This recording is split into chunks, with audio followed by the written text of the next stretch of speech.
अस्सलामु अलैकुम dear students. आज की वीडियो लेसन में हम सीखने जा रहे हैं present continuous tense. Dear students, सीखने से पहले अगर आप हमारे चैनल पर न्यू हैं तो हमारे चैनल को सब्सक्राइब करें, कमेंट करें, लाइक करें और बेल आइकन भी प्रेस कर दें ताकि हर नई आने वाली वीडियो आप तक बआसानी पहुंच सके। तो डियर स्टूडेंट्स, चलिए सीखते हैं। प्रेजेंट कंटिन्यूअस टेंस, फ़ेल हाल जारी। Present continuous tense is used to tell about an action that is going on in the present time. It is also called present progressive tense. इस ज़मान का इस्तेमाल ऐसे कामों का जिक्र करने के लिए होता है जो मौजूदा वक्त में जारी हो। मिसाल के तौर पर वो खाना खा रहा है, वो चाय बना रही है, मैं ख़त लिख रहा हूँ। पहचान।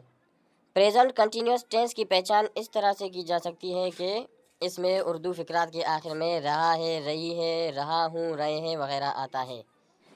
प्रेजेंट कंटिन्यूअस टेंस की हेल्पिंग वर्ब्स यानी कि मददगार फ़ेल। इस ज़मान में इज़, एम, आर को बतौर मददगार फ़ेल इस्तेमाल किया जाता है। इस ज़मान में इज़, एम, आर को बतौर मददगार फ़ेल इस्तेमाल किया जाता है। इस ज़मान में फ़ेल की पहली सूरत के साथ इंग यानी फ़ेल की चौथी हालत भी कहते हैं इस्तेमाल किया जाता है। हम ये कह सकते हैं कि fourth form of the verb इस ज़मान में इस्तेमाल किया जा सकता है। Use of helping verbs. इस के साथ he, she, it and all singular subjects. He, she, it और उसके साथ वाहिद सारे सब्जेक्ट इस्तेमाल होते हैं। एम, आई के साथ इस्तेमाल होता है। Are, we, you, they and all plural subjects के साथ इस्तेमाल होता है। सिंपल सेंटेंसेस, सादा फ़िक्रात बनाने का तरीका। प्रेजेंट कंटिन्यूअस टेंस में सादा फ़िक्रात कैसे बनाते हैं? सब्जेक्ट, उसके साथ इज़, एम, आर यानी कि सब्जेक्ट के मुताबिक, उसके साथ वर्ब की फर्स्ट फॉर्म और उसके साथ इंग और उसके साथ ऑब्जेक्ट लगाया जाता है। मिसाल के तौर पर, Aslam is beating a dog. Aslam कुत्ते को मार रहा है। मैं किताब पढ़ रहा हूँ। I am reading a book. I subject है, एम हेल्पिंग वर्ब है। रीडिंग फोर्थ फॉर्म यानी कि पहली वर्ब की पहली फॉर्म के साथ इंग, अ बुक ऑब्जेक्ट है। तुम कराची जा रहे हो। You are going to Karachi. यहाँ पर यू सब्जेक्ट है, आर हेल्पिंग वर्ब है, गोइंग वर्ब है, मेन वर्ब है, टू कराची ऑब्जेक्ट है यानी कि गो फर्स्ट फॉर्म है, इसके साथ इंग लगाया हुआ है। नेगेटिव सेंटेंसेस, मनफी फ़िक्रात बनाने का तरीका। प्रेजेंट कंटिन्यूअस टेंस में मनफी फ़िक्रात बनाने का तरीका ये है। पहले सब्जेक्ट, उसके बाद इज़, एम, आर यानी कि सब्जेक्ट के मुताबिक, उसके बाद नॉट और उसके बाद वर्ब, वर्ब की फर्स्ट फॉर्म, उसके साथ इंग और उसके साथ ऑब्जेक्ट लगाया जाता है।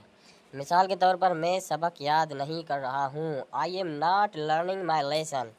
आई सब्जेक्ट है, एम हेल्पिंग वर्ब है और नॉट इसके साथ मनफी फ़िक्रे के लिए लगाया गया है। लर्निंग वर्ब मेन वर्ब है, लेसन ऑब्जेक्ट है। वो गलती नहीं कर रही है। She is not making a mistake. हम किताबें नहीं ख़रीद रहे हैं। We are not buying the books.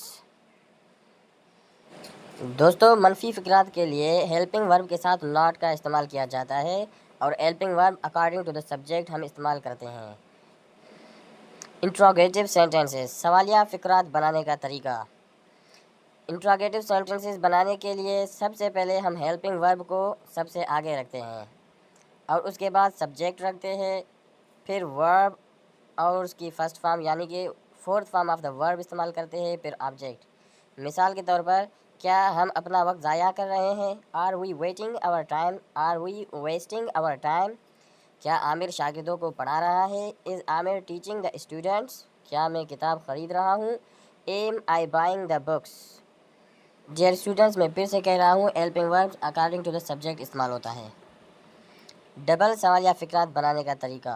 Double interrogative sentences. Double interrogative से मुराद है WH वाला जो वर्ड्स होते हैं, WH फैमिली वर्ड्स, उनका इस्तेमाल, जैसे कि वो, what, how, ETC। WH words रखते हैं, उसके बाद इज़, एम, आर, उसके बाद सब्जेक्ट, फिर वर्ब की फोर्थ फॉर्म, फिर ऑब्जेक्ट रखते हैं। मिसाल के तौर पर, हम क्यों अपना वक्त ज़ाया कर रहे हैं? Why are we wasting our time. आप आज कहाँ जा रहे हो? Where are you going today. Seema कहाँ कपड़ा धो रही है? Where is Seema washing the clothes. Dear students, आखिर में ये फ़िक्रे आप ट्रांसलेट करके कमेंट करें। प्रैक्टिस एक्सरसाइज, बच्चे तितलियाँ पकड़ रहे हैं। فقیر سکے نہیں گن رہے ہیں، کیا بچہ رو رہا ہے، اب تم کیوں پچھتا رہے ہو۔ ان سینٹنسز کو آپ ٹرانسلیٹ کر کے مجھے کمنٹ کریں۔ اگر یہ ویڈیو آپ کو اچھی لگی ہو تو ہمارے چینل کو سبسکرائب کریں، شیئر کریں، کمنٹ ضرور کر کے اپنی رائے کا اظہار کریں۔ شکریہ۔